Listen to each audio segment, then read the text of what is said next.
Richmond, Virginia, also known as the art capital of Virginia, is a very historic city. Through many years of development, only in recent years, the culture here in Richmond has had significant growth, specifically in the arts. Even with this growth, the life of an artist hasn't been made any easier. But what are the obstacles that artists face, and how does this connect to local city government? I can tell you the greatest obstacle is the city. City, municipal government, whatever, is the greatest obstacle. They just make it very hard to do anything, to the point it almost feels intentional. That's the hardest thing. Anything that you want to do on a large scale is just hard. It's insanely hard for no reason. I do think it is intentionally difficult. I think a lot of these people want to show up to work, do the same thing every day, not actually advance much, and take home a government check. I do believe there is a level of intentionality behind making it very difficult for transparency, make things happen, especially government funding. There is a level of that getting government funding, I think probably should be a bit difficult. It should be merit-based. They said people have literally come into public arts commission meetings with like a picture on their phone and just like, hey, will you give me money to make that? And they're like, no. It's like, I mean, yeah, I get that. It's like, you probably shouldn't just be dishing out checks for tens of thousands of dollars just for someone, to make just whatever they want. I think these things should be like publicly desired. So it's like putting in the work should be mandatory. So the Public Art Commission is a 10-member group of community volunteers. It's not a paid commission.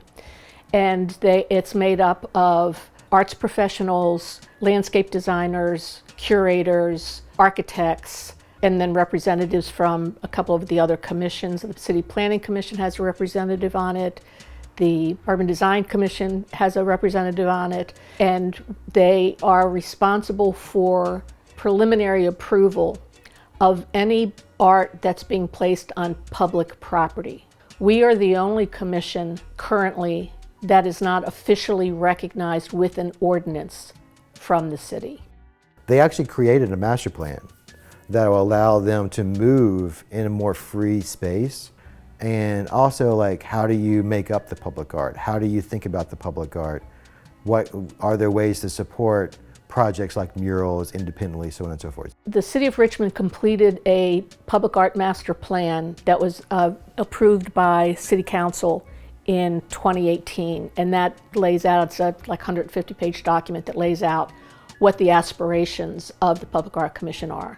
And so for the next step, I feel like that is the first step to many to be able to try to address some of the things that's continued to happen here. And one of the big recommendations of that was that the Public Art Commission needs to start doing more temporary art.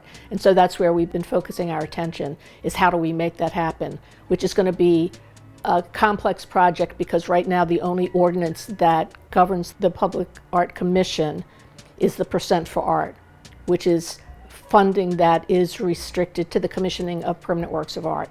So we can't do anything with temporary art right now. So that's our major focus moving forward, is trying to figure out how to get that funding. While we're waiting to work through the political system down at City Hall, we are pursuing it through independent funding, so we're writing grants at this point. For a place like this that's so vibrant in the arts, and people are coming here because of the arts, I think there are questions, and we hear them through this process, about the allocation of the funds. But the Public Art Commission itself is defined and strapped into this one lane. They've been trying to get out of it, but that their lane has been defined by the city and city council, and they can only do certain things with that, which unfortunately that's the thing that we've all been fighting against. So much of what the city does is centers around revenue and money and all of that and art, but it makes money with almost no investment. Like, it's making money now with no investment. So imagine if just the most basic investment, how much better it would be for the artists and the citizens. I just want people to like recognize that when they start talking about things the city needs to do to like make things better. It's like, it's like invest in your people, invest in the citizens. Like the artists live here and they're just regular people like everyone else. So give us the tools and the resources we need to like make things, and it will be better for everyone. The Public Art Commission doesn't get the money and then we spend it. There is this CHIP budget, this capital improvement project budget, and when a project gets approved, the people in charge of that project start spending the money. They're supposed to call us into that process and work with them as they're developing the project to make sure that there's a piece of public art, and we will help with that process. So if they just kept their head down and didn't tell anybody, they just took that money that should have gone to public art and they just put it towards the project. So much stuff happens or doesn't happen because of the city, and there's a lot of confusion about where, like, who made the call for some of this stuff and like who's funding these things. And so people are aware of like the Public Art Commission, and we know they have a budget, and then this, you know, this thing that could be seen as public art, and people are like confused about where the money for it came from, while we're also trying to like do things in the realm of public art and not being able to find funding for it. So it's all kind of blurry, like blurred lines, but it's still like, okay, where's the rest of that money? Like the money that the Public Art Commission does have, where is it going? Because if you didn't spend it on that, then what did you spend it on? If you haven't spent it on anything, then why can't we get it? The disadvantage is that we're not always getting the total 1% that we should get. Like this year, we're supposed to get $250,000. If you go through the CHIP budget, there's really about $310,000 that would qualify for the Public Art Commission, but we're only going to get $250,000. And then they'd go for years and it would never have any money. And then they'd get a little bit more money. And it just, there was nobody there calling the city out on, wait a second, you have this ordinance that says we're supposed to get 1% of all of these projects.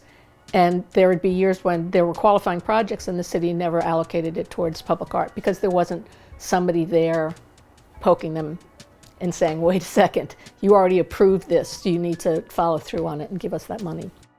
You know, I feel like there's ways to make a living here as an artist.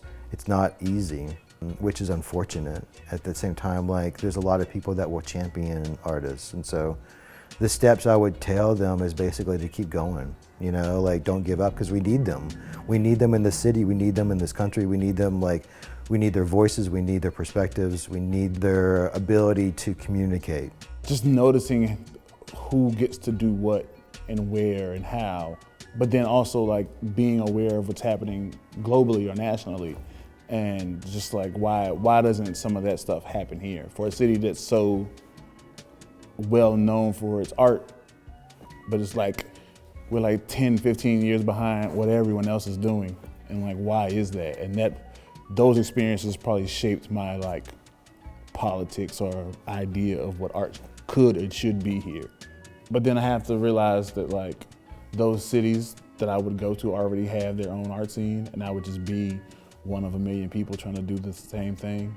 And though it may be tougher, it's probably better to stay here and actually shape the scene to be what it needs to be versus going somewhere else and just having to fall in line with what's already happening there.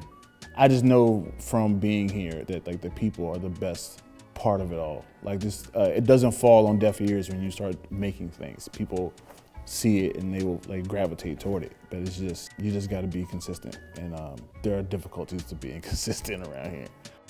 By the nature of the culture here, that it exists and should be in our capital. The people have made that the case. The government, the schools, the institutions have in many ways ensured that it's not. So the fact that it is an art capital is very much the grassroots nature of here. Whatever it is, whether it's in the soil or there's something in the water, people here just really want to make things happen, often in spite of the lack of support from the top down. Even in the arts district, the few amount of galleries, not even counting the few amount of art supply stores, it's like people are determined here to make it happen.